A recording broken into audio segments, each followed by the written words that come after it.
Hi everyone. सो बहुत सारे लोग मुझसे पूछ रहे हैं एक्सेंचर के रिजल्ट अपडेट के बारे में, पीएडीए और ऐसे ऐसे जॉब रोल के लिए। तो फर्स्ट ऑफ ऑल तो आप लोग पैनिक मत होइए। एक्सेंचर मैंने जैसा पहले बताया हुआ है, एक टाइम कंज्यूमिंग प्रोसेस है। अब आप आपका इसका प्रोसेस हो गया पूरा एक्सेंचर का, ठीक है। अब आप अदर कंपनीज पे ध्यान दीजिए।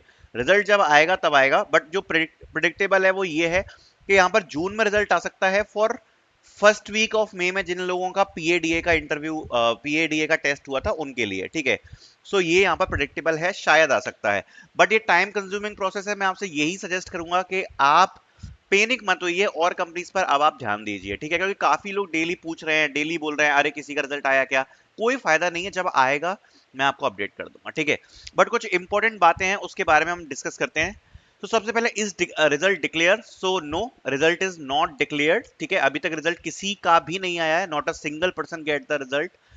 When Accenture will start sending the results, I will drop video immediately on channel. जैसे ही रिजल्ट ड्रॉप होगा उसी दिन आपको वीडियो मिल जाएगी चैनल के ऊपर कि हाँ रिजल्ट आ गया है, किन का आया है, किस बैच से आया है, सब कुछ अपडेट कर देंगे चैनल के ऊपर। सो आपको टेंशन नहीं लेनी है। दूसरी बात, इंपॉर्टेंट पॉइंट्स यहाँ पर क्या है।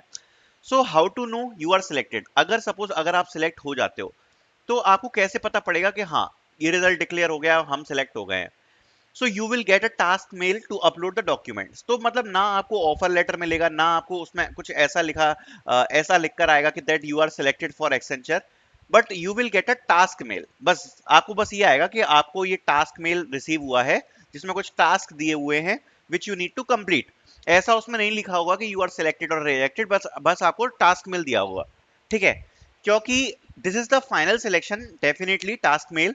बट कहीं अगर आपके डॉक्यूमेंट्स में कमी होती है, सो एक्सट्रीम सिचुएशन में ये लोग आपको रिजेक्ट भी कर सकते हैं डॉक्यूमेंट में, अगर कोई दिक्कत आती है तो। और अगर ऐसा नहीं होता तो आपकी ऑनबोर्डिंग यहां से 5 से 6 महीने तक डिले भी हो सकती है। So this is a very very important test. आपको अभी से प्रिपेयर करना पड़ेगा इसके लिए, अगर आपको ऐसा लगता है कि आपका सिलेक्शन हो जाएगा। सो आपके लिए बहुत इंपॉर्टेंट पॉइंट है, अदरवाइज आपको हो सकता है कि ऑनबोर्डिंग नवंबर दिसंबर तक मिले, अगर आप सही टाइम पर सही काम नहीं करोगे। इसलिए ध्यान से सुनना जो मैं आपको बताने वाला हूं, ठीक है। So you will get task mail to upload documents अगर आप सिलेक्ट हो जाते हो। So what is task mail? So task mail means document verification, मतलब आपका डॉक्यूमेंट वेरिफिकेशन होगा। आप ये मान के चलो कि आपके आइडेंटिटी के जितने भी डॉक्यूमेंट्स हैं, जितने भी, आपको सारे डॉक्यूमेंट्स परफेक्ट करके रखने हैं, लाइक पैन कार्ड, आधार कार्ड, मार्कशीट्स, ईटीसी रिक्वायर्ड। यहाँ पर टास्क मेल पे आपको सब बता देगा कि आपको क्या क्या अपलोड करना है। आप ये मान के चलो कि आपके पास किसी भी प्रकार का डॉक्यूमेंट है, चाहे वो पासपोर्ट हो, चाहे पैन कार्ड हो, चाहे आधार कार्ड हो, चाहे मार्कशीट्स हो, कुछ भी हो। काफी लोग एंड वक्त के लिए वेट करते हैं और फिर बाद में उनको ऑनबोर्डिंग से लेकर इश्यू होती है। आप अभी से अपने काम चालू कर दो, क्योंकि देखो जब टास्क मेल आएगा, जनरली विद इन 7 डेज आपको सारे के सारे डॉक्यूमेंट्स अपलोड करने होते हैं।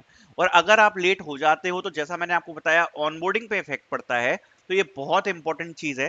तो आपको करना क्या है, the most important point is your onboarding will be delayed if problem found in the documents.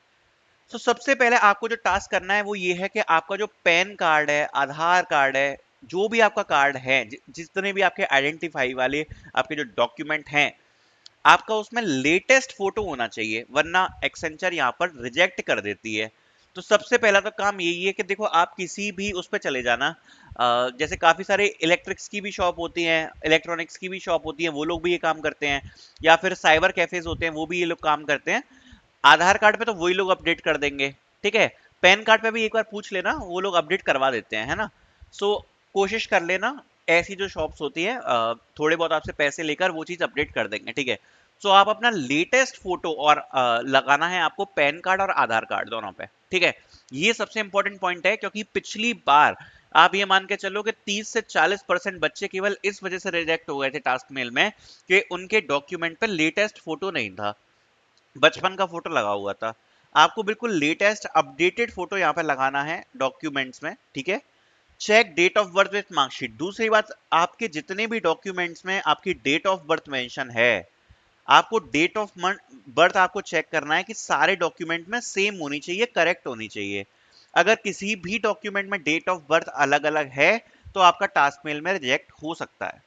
Then spelling mistake in name, किसी के भी नेम में स्पेलिंग मिस्टेक नहीं होनी चाहिए। जैसे आधार कार्ड में अगर आपके पापा का नाम है तो पापा के नाम की भी स्पेलिंग सही होनी चाहिए, आपके नाम की भी स्पेलिंग सही होनी चाहिए। जितने भी स्पेलिंग है वो सारे डॉक्यूमेंट्स की मिलाई जाती हैं, तो किसी भी अगर डॉक्यूमेंट में स्पेलिंग मिस्टेक है तो वो आपको सही करानी है। और लास्ट में है address mistake.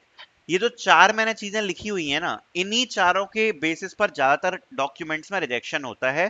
So the most important point is, आप लोग रिजल्ट के लिए तो वेट कर रहे हो, बट एंड मोमेंट पे आपको टास्क मिल से रिजेक्ट ना किया जाए, उसके लिए आपको ये सारी चीजें अपडेट करके रखनी है। अगर आपके पास सारे डॉक्यूमेंट अपडेटेड हैं, आपको कोई प्रॉब्लम नहीं आएगी, आप आराम से अपने डॉक्यूमेंट्स को अपलोड करोगे, आपको ऑफर लेटर रिसीव हो जाएगा आफ्टर सम टाइम।